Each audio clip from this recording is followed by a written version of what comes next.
lección de una función cognitiva en 5 minutos. Ya estamos terminando las funciones cognitivas evaluadoras, llamadas en inglés judging functions, y que se caracterizan porque son las que utilizamos para tomar decisiones o juzgar las cosas del mundo. Ya hemos visto las funciones introvertidas, phi y ti, y ahora vamos con las extrovertidas. La diferencia entre estas es que, como os habéis dado cuenta, unas son i y otras son e, es decir, phi y t son funciones cognitivas extrovertidas, lo que significa que se nutren de estímulos externos, están en contacto con el mundo, al contrario que phi y ti, que eran procesos internos e individuales. De ahí que phi y t, además de considerarse extrovertidas, tienen un marco que se considera universal, no como phi y ti, cuyo marco es subjetivo. Empezamos con phi.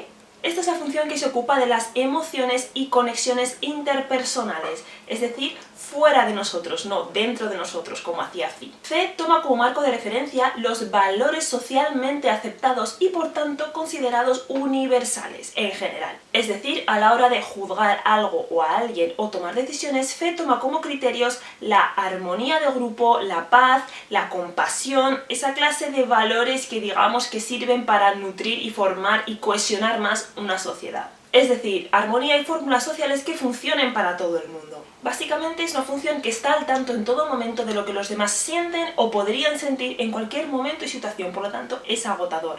Se dice, por lo tanto, que la gente que utiliza Phi es gente empática, pero ¿de verdad es eso? La respuesta corta es sí y la respuesta larga es sí, pero. Me gustaría hacer un vídeo comparando Phi y la clase de empatía que tienen, porque no podemos asociar Phi a ser empático y Phi a ser un egoísta, porque Phi piensa en el grupo y Phi piensa en uno mismo. No. La gente ESFJ y NFJ que utiliza esta función de dominante básicamente suelen dejar que sus emociones guíen prácticamente todos los aspectos de su vida en el día a día y, lo que es peor, dejan también que las emociones de los demás los afecten de tal forma que a veces también se guían por las emociones de los demás.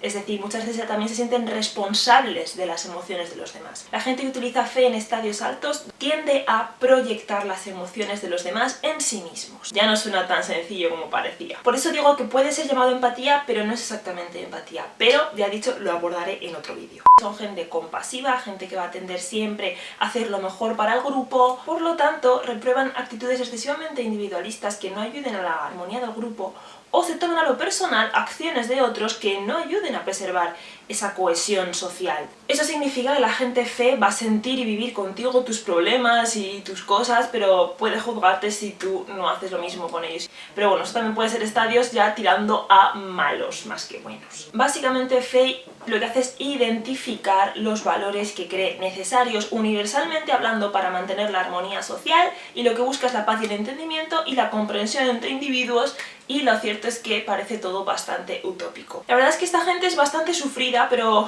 los auxiliary Phi, ISFJ y NFJ no se quedan atrás. Lo bueno es que, como su función dominante es una función introvertida, perceptiva, lo que tienen es un filtro entre ellos y el mundo y sus emociones. Entonces las pueden canalizar un poquito más. Aunque también sienten sobre sus hombros ese peso de las emociones del mundo y a veces responsabilidad por lo que los demás dicen o hacen, al atravesar este filtro interno, que es la primera función dominante, ni o sí, este filtro les dice un poco hasta qué punto tienen que involucrarse en algo. Gracias a esas funciones dominantes introvertidas, aplican antes su propia interpretación de un contexto o de una situación antes de inmiscuirse o de involucrarse emocionalmente en ella, que normalmente siempre lo hacen, y lo hacen de una forma bastante altruista y con los mismos objetivos que los dominant Phi.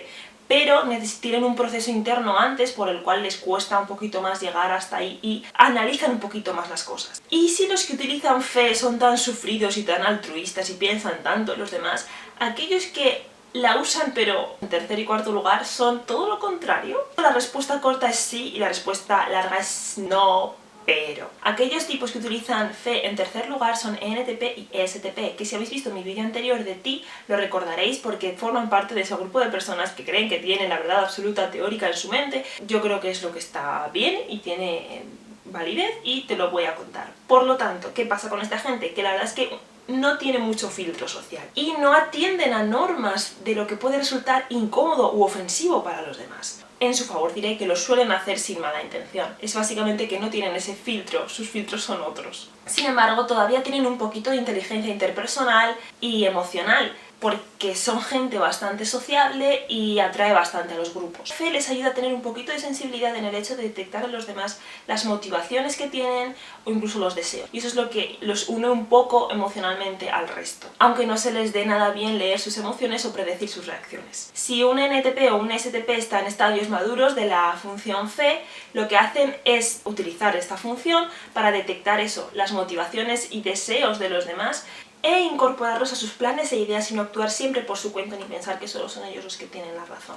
Y por último, en el último eslabón de la sociabilidad humana se encuentran los INTP y los ISTP, porque bueno, si esta es la función de conexión social, cuando la tienes en el último lugar, pues es como todo lo contrario. Su monólogo interno es: soy consciente de que no sé usar los mecanismos sociales para detectar las emociones de los demás y temo hacer daño a alguien u ofender a alguien por ello. Entonces se preocupan más por los demás de lo que parece. Lo que pasa es que su state of mind no está para nada predispuesto a entender tanto a la gente. Les cuesta mucho comprometerse emocionalmente, odian expresar sentimientos y les cuesta también entender las emociones y reacciones de los demás si están ligadas a las emociones. Entonces eso hace a veces difícil para estos tipos mantener relaciones interpersonales muy sólidas o muy profundas, que pueden llegar a hacerlo, pero en un nivel les cuesta muchísimo más. Cuando esta función está bien desarrollada, pueden ser gente muy camaleónica, en el sentido de que saben adaptarse al contexto social, a la persona. Tengo que decirle a esta persona esto y entonces ya sé que pasará esto. Cuando ya empiezan a tener un poco controlada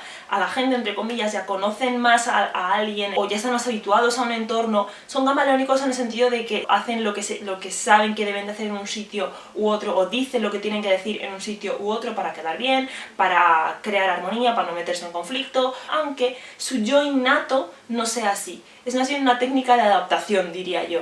Y hasta aquí el estudio de esta función, que como digo es súper interesante, pero ya tengo pensado hacer un vídeo junto a Fi para que las aprendamos a distinguir bien. Por cierto, os recuerdo que tengo otro canal que no es de MBTI, pero que subo blogs de otras cosas, entonces si alguna semana falta un vídeo aquí, es posible que es porque haya subido vídeo al otro canal de algo que no es MBTI, o a veces sí. Algunos vídeos de MBTI tengo por ahí, lo voy a dejar por aquí, también abajo en la caja de la descripción, y suscribiros también, me encanta leer vuestros comentarios, así que si seguimos creciendo pues haré más cositas.